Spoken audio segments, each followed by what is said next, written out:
किचनमा यति धेरै काम हुन्छ कि यति धेरै काम गरेर खाना कस्तो दिन्छ भिडियोले अन्तसम्म हेर्नुहोला। अन्तिममा कस्तो खाना दिन्छ राखिदिएको छु।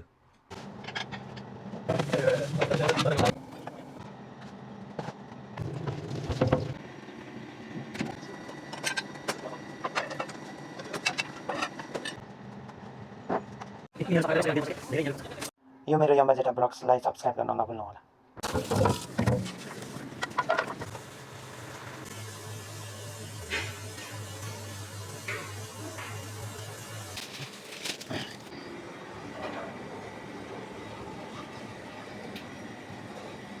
सब्सक्राइब।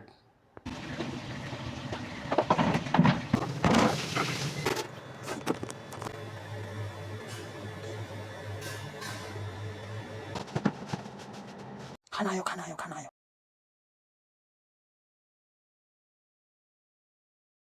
यो खाजा होइन नि, यो खाना हो। यस्तैले छाक टार्नुपर्छ साथी हो, गाह्रो छ।